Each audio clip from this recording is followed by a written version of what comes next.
My dad came to my house asking for a place to stay. I refused, and he called me ungrateful after everything he'd done for me. So I replied, "You abandoned me when I was 5. Don't talk to me about gratitude." The day my father walked back into my life was ordinary in every way until it wasn't. I was finishing up some yard work, the late afternoon sun warming my back as I rad leaves into neat piles. My house wasn't anything special, just a modest 3-bedroom in a quiet neighborhood. But it was mine, paid for with years of hard work and careful saving, something I'd learned to do early out of necessity. I was so focused on the task at hand that I didn't notice the unfamiliar car pull up across the street. Didn't see the man get out and stand there watching me for several long minutes. It wasn't until I straightened up, stretching my back, that I caught sight of him. For a moment, I didn't recognize him. 25 years had changed him. Grayed his hair, lined his face, softened the once athletic build I vaguely remembered.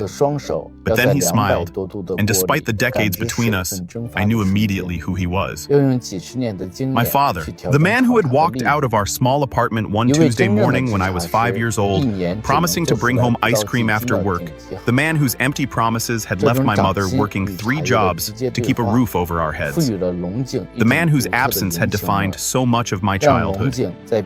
Danny Boy, he called, crossing the street with his arms open wide like we were old friends reuniting after a brief separation. Not a father who had abandoned his son for a quarter century without so much as a birthday card. I stood frozen, rake still in my hands as he approached. 1,000 emotions crashed through me at once. Confusion, anger, curiosity, a strange, unwelcome flicker of that childhood longing I thought I'd outgrown decades ago. "Look at you," he said, stopping a few feet away, eyes taking in my home, my yard, the evidence of the stable life I built without him. "All grown up. Doing well for yourself, I see." I found my voice, although it came out rougher than I expected. "What are you doing here?" He didn't seem bothered by my cold reception. His smile never faltered. "Can't a father visit his son?" "It's been too long, Danny." "It's Daniel," I corrected automatically. No one had called me Danny since he left. And yes, it has been too long. 25 years too long. He at least had the decency to look somewhat abashed at that, dropping his gaze momentarily before meeting my eyes again. I know. I've got a lot to make up for, but I'm here now. Aren't I? Better late than never. Better late than never, as if his absence had been a slightly delayed train arrival rather than an abandonment that had shaped my entire life. "How did you find me?" I asked, realizing I didn't even know how he'd tracked me down after all this time. "Your mother," he said simply. I reached out to her a few months back, trying to reconnect. She wasn't too happy to hear from me, as you can imagine, but she did tell me where you were living now. I made a mental note to call my mother later. She and I weren't particularly close. Our relationship strained by the years she'd been absent herself, working endless shifts just to keep us afloat after he left. But we maintained contact holiday calls and occasional visits. She could have warned me he was looking for me. "Well, now you've seen me," I said, turning back to my yard work. "I'm alive. I'm fine. Mission accomplished." "Danny." "Daniel?" He quickly corrected himself. "I was hoping we could talk properly." Talk. There's a lot I want to explain to apologize for. I stopped again, studying him more carefully. There was something in his manner, a kind of nervous energy that hadn't been there in the confident man who approached me initially. Something behind the smile that didn't quite reach his eyes. "Fine," I said after a moment. "Let me finish up here. You can wait on the porch if you want." He nodded gratefully and made his way to my front porch while I finished raking, using the physical labor to process the shock of seeing him again. By the time I joined him, I had my emotions under better control. I didn't invite him inside. Instead, I sat on the porch swing across from the chair he'd chosen, maintaining a deliberate distance between us. "So," I said, "you wanted to talk." He leaned forward, elbows on his knees. "I owe you an explanation, Daniel, for leaving, for staying away for all of it. I'm listening." I kept my tone neutral, giving away nothing of the turmoil beneath. "I was young when I had you. Too young, really. Your mother and I, we loved each other, but we weren't ready for a family. I tried for 5 years. I tried, but I felt trapped, like I was drowning a little more each day." He ran a hand through his thinning hair. "That doesn't excuse what I did, walking out like that. I know that there's no excuse good enough. I said nothing, just waited. This rehearsed apology wasn't why he had tracked me down after all these years. People don't suddenly develop a conscience after 2.5 decades of silence. After I left, I told myself I'd come back when I had something to offer you, when I'd made something of myself. But time passed, and it got harder to imagine how to re-enter your life. What would I say? How could I explain? So I kept putting it off, telling myself next year, until somehow 25 years had gone by. And now I prompted when he paused. What changed? Why show up on my doorstep today? He shifted in his seat, the nervous energy more pronounced now. Well, life hasn't exactly gone according to plan. I've had some setbacks. Lost my job a few months back when the company downsized. Then the landlord raised the rent on my apartment, and I couldn't swing it anymore. And there it was. The real reason for his sudden desire to reconnect? The thing is, he continued, his eyes now fixed on my home rather than on me. Family is supposed to help family, right? Blood is thicker than water and all that. I was thinking maybe I could stay with you for a little while, just until I get back on my feet. Wouldn't take long. I've got some promising leads on jobs. I almost laughed at the audacity, but there was nothing funny about the situation. This man, this stranger who happened to share my DNA, had abandoned me without a thought, left my mother and me struggling for years, and now expected me to welcome him with open arms because we were family. Family takes care of each other, he added with what I'm sure he thought was a winning smile. I need a place to stay. I took a deep breath before answering, careful to keep my voice level. Let me get this straight. You walked out on Mom and me when I was 5. Never called, never sent so much as a birthday card. No child support, nothing. I built my entire life without you. And now you show up expecting me to take care of you because we're family. His smile faltered slightly. I know it sounds bad when you put it like that. But yes, I'm your father, Danny. Despite everything that means something. It's Daniel. I corrected again, more firmly this time. And no, being my biological father doesn't mean anything. You haven't been a father to me in any way that matters. Now his expression hardened, the friendly facade slipping away. So that's it. You're just going to turn your back on me when I need help. After everything I've done for you, I couldn't help it. I laughed. It burst out of me, sharp and disbelieving. Everything you've done for me. What exactly have you done for me besides disappear? I gave you life, didn't I? He retorted, as if that single act of biology 20 years before carried some immense debt I was obligated to repay. And then you abandoned that life. I pointed out, you don't get credit just for existing. He stood up suddenly, anger replacing the earlier friendly demeanor. You know what? Your mother really did a number on you. Filled your head with who knows what about me. I bet she never told you how she drove me away, how impossible she made it to stay.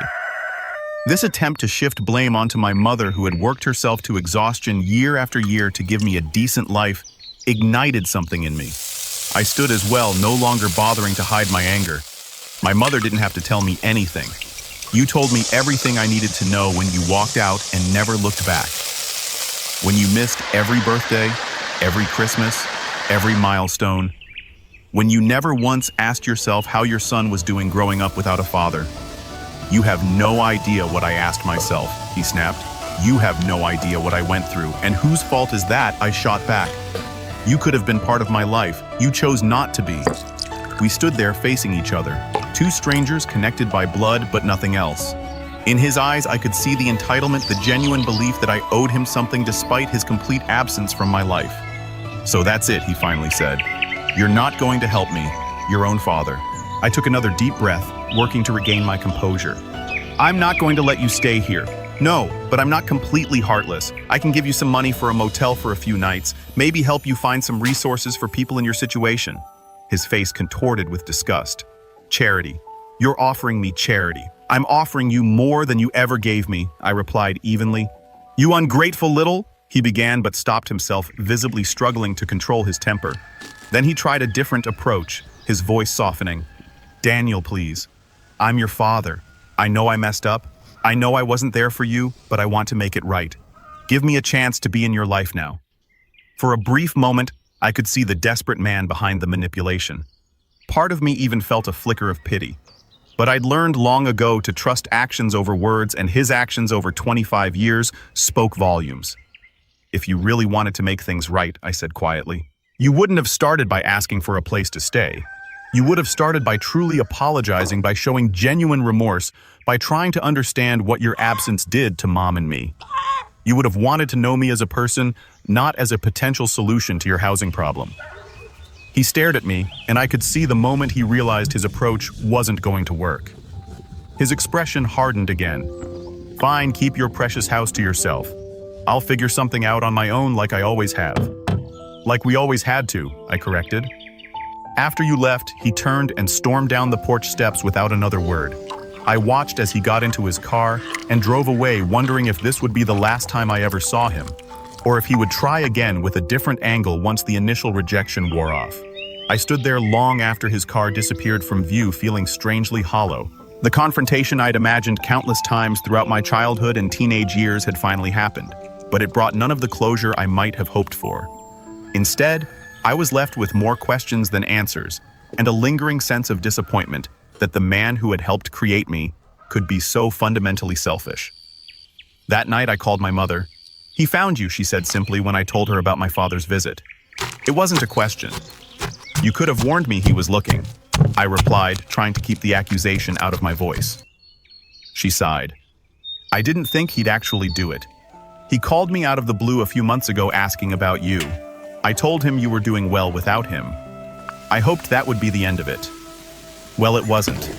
He showed up wanting a place to stay." My mother's bitter laugh echoed through the phone. "Of course he did. That man never did anything unless there was something in it for him." We talked for a while longer. Really talked in a way we rarely did. About him, about the years after he left, about how his absence had shaped both our lives. It wasn't an easy conversation, but it felt necessary, like lancing a wound that had been festering for too long. "I'm sorry," she said eventually, "for all of it. For choosing him in the first place, for not being there enough after he left. You did what you could." I told her, meaning it. "We survived." "We did more than survive," she corrected gently. "Look at you now. Look at what you've built. All on your own." Not entirely on my own, I thought, but didn't say. There had been people who helped along the way. Teachers who took an interest. The neighbor who taught me to change a tire and fix a leaky faucet. My first boss who took a chance on a kid with no experience. All the surrogate father figures who had filled in the gaps he left behind. A week passed with no further contact from my father. Then, too, I began to think that might be the end of it, that he had moved on to other potential sources of support. But then on a rainy Tuesday evening, my doorbell rang. I opened it to find him standing there, soaked from the rain, looking considerably more disheveled than when I'd last seen him. Before you say anything, he began raising his hands in a placating gesture. "I'm not here to ask for a place to stay. I wanted to apologize properly this time." I studied him wearily but stepped aside to let him in. I wasn't heartless enough to leave him standing in the downpour. He stood awkwardly in my entryway, dripping onto the mat, making no move to remove his wet jacket until I pointed him toward the coat rack. "You want coffee?" I offered, more out of ingrained politeness than genuine hospitality. "You look like you could use it." He nodded gratefully, and I led him to the kitchen where he sat at my table while I made coffee. The silence between us was heavy with unspoken words. Finally, with steaming mugs in front of us, he spoke. "I handled things badly when I came to see you. I wasn't thinking about what you might feel, only about what I needed. That was selfish of me." I nodded, but said nothing, waiting to see where this was going. "The truth is," he continued, "I'm in a bad spot. Lost my job, like I said, but also I've got some health issues. Nothing immediately life-threatening, but I need medical care I can't afford." I thought he trailed off, shaking his head. "It doesn't matter what I thought. I was wrong to show up after all these years expecting you to solve my problems. What kind of health issues?" I asked, despite myself.